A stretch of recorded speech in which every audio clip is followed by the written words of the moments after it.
బెంగళూరులో మరో దారుణ ఘటన చోటు చేసుకుంది. వరకట్న వేధింపులు తట్టుకోలేక ఉరేసుకుంది ఒక గర్భిణి. మృతురాలు సాఫ్ట్వేర్ ఇంజనీర్ శిల్ప. 2.5 ఏళ్ల క్రితం ప్రవీణ్తోని శిల్పకి వివాహమైంది. ఆ ఇద్దరు దంపతులకి 1 ఏడాదిన్నర పాప కూడా ఉంది. ప్రస్తుతం అయితే శిల్ప గర్భవతిగా ఉన్నప్పుడే ఈ సంఘటన చోటు చేసుకున్నట్టు తెలుస్తుంది. రూపాయలు 40 లక్షలు ఖర్చు పెట్టి కూడా వాళ్ళిద్దరికి పెళ్లి చేశానని చెప్పేసి ఆ పేరెంట్స్ కూడా చెప్పుకొచ్చారు. ప్రస్తుతానికి దాని తర్వాత కూడా అదనపు కట్నం కావాలని చెప్పి ఎప్పటికప్పుడు ఆ భర్తతో పాటు అత్త మామలు ఆ శిల్పని ఎప్పటికప్పుడు వేధింపులకు గురి చేసినట్టు కూడా తెలుస్తుంది. ఎంటెక్ గ్రాడ్యుయేట్ చదివాడు అతను. ఆ ప్రవీణ్ ఎంటెక్ గ్రాడ్యుయేట్ చదివిన తర్వాత కూడా ప్రస్తుతానికి అయితే పానీపూరి అమ్ముకుంటున్నాడు. పెళ్ళైన సమయంలో నేను ఎంటెక్ గ్రాడ్యుయేట్ అని చెప్పుకున్న తర్వాత ఆ పానీపూరి చేసుకొని ఆ బిజినెస్లన్నిటికీ మరి డబ్బులు కావాలని అత్తింటి నుంచి చిత్రహింసలు భరించింది పాపం శిల్ప మృతిపై కుటుంబ సభ్యులు ప్రస్తుతానికైతే అనుమానాన్ని వ్యక్తం చేస్తున్నారు. ఆ భర్త అలాగే అత్త మామలను కూడా పోలీసులు అయితే ప్రస్తుతం అరెస్ట్ చేసి దర్యాప్తు చేస్తున్నట్టు తెలుస్తుంది. బిజినెస్ నడవకపోతే భార్యపై డిపెండ్ అయ్యి భార్యని ఇంటి నుంచి డబ్బులు తీసుకురావాలి అని చెప్పేసి రీసెంట్గా కూడా 10 లక్షలు కూడా తీసుకున్నట్టు తెలుస్తుంది. ఇదైతే బెంగళూరులో మనం ఒక పక్కన చూసుకుంటే నోయిడాలో నిక్కీకి సంబంధించిన ఒక అత్త మామల నుంచి వరకట్నానికి సంబంధించి వేధింపులకి సంబంధించిన ఏదైతే ఒక ఘటన చోటు చేసుకుందో ఆ ఘటన మరొక ముందే మళ్ళీ బెంగళూరులో శిల్పకి సంబంధించి సేమ్ అదే రిపీట్ అయింది, అదే సీన్ రిపీట్ అయిందని చెప్పుకోవచ్చు. వరకట్న వేధింపులు ఈ మధ్యకాలంలో ఎక్కువైపోతున్నాయి. సో ప్రస్తుతానికి అలాంటి ఒక సంఘటన బెంగళూరులో చోటు చేసుకుంది. సాఫ్ట్వేర్ ఇంజనీర్ ఇన్ఫోసిస్ లాంటి మంచి కంపెనీలో ఉద్యోగం చేస్తుంది శిల్ప. అలాంటి శిల్ప ప్రవీణ్ పానీపూరి బిజినెస్ చేసుకుంటున్నాడు. ఆ భర్త పానీపూరి బిజినెస్ చేసుకునే ఆ భర్త ఎప్పటికప్పుడు డబ్బులు కావాలి. పెళ్ళయి 1.5 ఏడాదిన్నర గడుస్తున్నా కూడా 1.5 ఏడాదిన్నర ఒక బాబు ఉన్న తర్వాత కూడా మళ్ళీ ఇప్పటికీ డబ్బులు కావాలని చెప్పేసి వేధిస్తుంటే ఆ వేధింపులు తట్టుకోలేక గర్భిణిగా ఉన్న ఆ శిల్ప మాత్రం ప్రస్తుతానికి ఈ ఘటనకు పాల్పడినట్టు తెలుస్తుంది. సో దీనికి సంబంధించి మరిన్ని వివరాలు మా ప్రతినిధి పెట్రిషియా ఉంది. పెట్రిషియాతో మాట్లాడి తెలుసుకునే ప్రయత్నం చేద్దాం. పెట్రిషియా చెప్పండి, ప్రస్తుతానికి భర్త అత్త మామలు ఈ ముగ్గురిని కూడా అరెస్ట్ చేశారా? వరకట్నం కోసమే వేధింపుల కోసమే ఈ ఘటనకు పాల్పడిందా శిల్ప?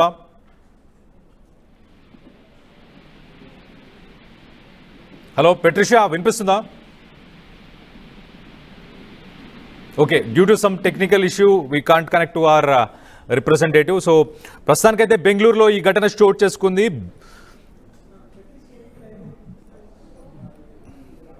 27 ఏళ్ల శిల్ప ప్రవీణ్కి పెళ్లి చేసుకొని 2 సంవత్సరాలు గడుస్తున్న సమయంలో ప్రస్తుతానికైతే 2.5 ఏళ్ల క్రితం వీళ్ళిద్దరికి పెళ్ళైంది. అండ్ 1.5 ఏడాదిన్నర పాప కూడా ఉన్నట్టు తెలుస్తుంది. సో మా ప్రతినిధి పెట్రిషియా ఉంది. పెట్రిషియాతో ఒక్కసారి మాట్లాడి తెలుసుకునే ప్రయత్నం చేద్దాం.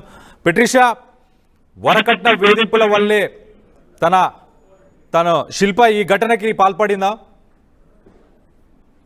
వరకట్నం వేధింపుల వల్లనే శిల్ప నిండు గర్భిణి అయినప్పటికీ కూడా తను బలవన్మరణానికి పాల్పడింది. శిల్పకి 27 సంవత్సరాలు. అదే కాకుండా సాఫ్ట్వేర్ ఇంజనీర్ గా పనిచేస్తూ ఇద్దరు కూడా ప్రవీణ్ మరియు శిల్ప కూడా ఒక కంపెనీలో వీళ్ళిద్దరికి కూడా పరిచయం కాస్త ప్రేమగా మారింది. పెద్దల సమక్షాన ఇద్దరు కూడా పెళ్లి చేసుకున్నారు.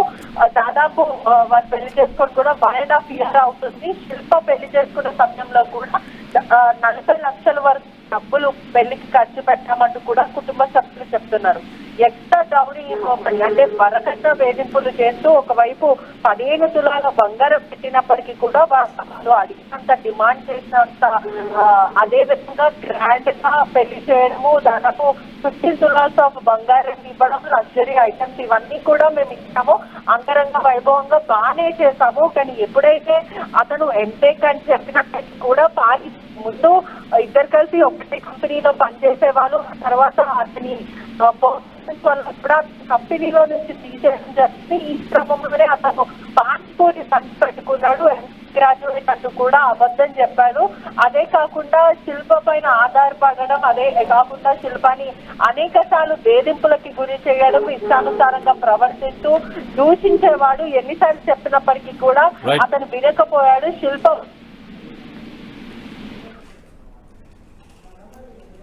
Right Patricia, thanks for the update. మనం చూస్తే బెంగళూరులో మరో దారుణ సంఘటన చోటు చేసుకుంది. నోయిడాకి సంబంధించిన గ్రేటర్ నోయిడాకి సంబంధించిన నిక్కీ ఉదంతం వెలుగులోకి వచ్చి కొన్ని రోజులు కూడా కాలేదు. ప్రస్తుతానికైతే శిల్ప పరిస్థితి కూడా అలానే ఉంది. వరకట్న వేధింపులు. ఇన్ఫోసిస్లో పనిచేస్తున్న శిల్ప తను సంపాదించి తెచ్చే డబ్బులు సరిపోవట్లేదు, ఇంకా వరకట్నం కావాలి అని చెప్పేసి పెళ్ళైన తర్వాత 2.5 సంవత్సరాలు గడిచిన తర్వాత కూడా ఇప్పటికీ వరకట్నం వేధింపులు చేసుకుంటూనే వచ్చారు. 1.5 పాప కూడా ఉంది శిల్పకి. ప్రస్తుతానికి ప్రవీణ్ మాత్రం పానీపూరికి సంబంధించిన బిజినెస్ చేస్తున్నాడు. రీసెంట్గా కూడా ఒక 10 లక్షలు వరకట్నం కూడా తీసుకున్నట్టు తెలుస్తుంది. పెళ్ళైన సమయంలో మేము ఇల్లు అమ్ముకొని కష్టపడి ఒక 40-50 లక్షలు ఖర్చు పెట్టి శిల్ప పెళ్లి చేశామని చెప్పేసి ఆ బంధువులు కూడా చెప్పుకొచ్చినట్టు తెలుస్తుంది. 150 గ్రాముల బంగారాన్ని ఇచ్చాము, 15 లక్షల నగదును ఇచ్చామని చెప్పేసి కూడా ఆ తల్లిదండ్రులు కూడా చెప్పుకొచ్చారు. సో ప్రస్తుతానికైతే అక్కడికి ఆగట్లేదు అతని ఆగడాలు. ఆ అత్త మామ అలాగే ప్రవీణ్ వీళ్ళు ఎప్పటికప్పుడు ఇంకా ఎక్కువ మోతాదులో డబ్బులు కావాలి, మాకు ఇంకా డబ్బులు కావాలని చెప్పేసి రీసెంట్గా కూడా ఒక 10 లక్షలని కూడా తీసుకున్నట్టు తెలుస్తుంది. మొత్తం మీద అయితే శిల్ప చనిపోయిన ఇంట్లో అయితే ప్రస్తుతానికి అక్కడ ఆ ఫ్యాను అందే హైట్లో కూడా లేదు. అలాగే అక్కడ ఎలాంటి చైర్స్ కానీ టేబుల్స్ కానీ లేవు. ఆమె మృతిపై కూడా బంధువులు అనుమానాన్ని వ్యక్తం చేస్తున్నారు. అది మరి ఆత్మహత్యనా లేకపోతే ఇంకేదన్నా యాంగిల్ ఉందా అన్న ఉద్దేశంలోనే పోలీసులు అయితే విచారించాలని చెప్పేసి ఆ పేరెంట్స్కు ఆ బంధువులు కూడా పోలీసులకు ఫిర్యాదు చేసినట్టయితే మనకు తెలుస్తుంది. ఒక పక్కన మనం చూస్తే గ్రేటర్ నోయిడాకు సంబంధించిన నిక్కీ ఉదంతం వెలుగులోకి వచ్చిన కొన్ని రోజుల్లోనే మళ్ళీ అలాంటి ఒక సంఘటన బెంగళూరులో చోటు చేసుకోవడం అత్యంత విషాదకరమైన విషయంగా మనం పరిగణించాలి. ఒక పక్కన వరకట్న వేధింపులు ఏవైతే ఉన్నాయో ఆ గర్భిణిగా ఉన్న శిల్పని ఇలాంటి ఒక డెసిషన్ తీసుకునేలాగా చేసినట్టు మనకు చాలా క్లియర్గా తెలుస్తుంది. ఇన్ఫోసిస్ లాంటి పెద్ద మహాదిగ్గజం, ఐటీ కంపెనీలో ఒక మహాదిగ్గజం అని చెప్పుకోవచ్చు. అలాంటి కంపెనీలో పనిచేస్తున్న శిల్ప సంపాదించి తెచ్చే డబ్బులు కూడా సరిపోవట్లేదు, ఇంకా డబ్బులు కావాలని చెప్పేసి ఆ అత్త మామ అలాగే ఆ భర్త ప్రవీణ్ ఎప్పటికప్పుడు వీళ్ళు ఆ డబ్బులు తీసుకురావాలని చెప్పేసి ఎప్పటికప్పుడు వేధిస్తున్న కారణంతో శిల్ప అయితే మొత్తం మీద ఇలాంటి దారుణ సంఘటనకి పాల్పడినట్టు తెలుస్తుంది. మొత్తం మీద బెంగళూరులో పరిసర ప్రాంతాల్లో ఎవరైతే స్థానికులు వీళ్ళందరూ ఉన్నారో వీళ్ళందరికీ కూడా ఒక్కసారి షాక్ తగిలిందనే చెప్పుకోవాలి.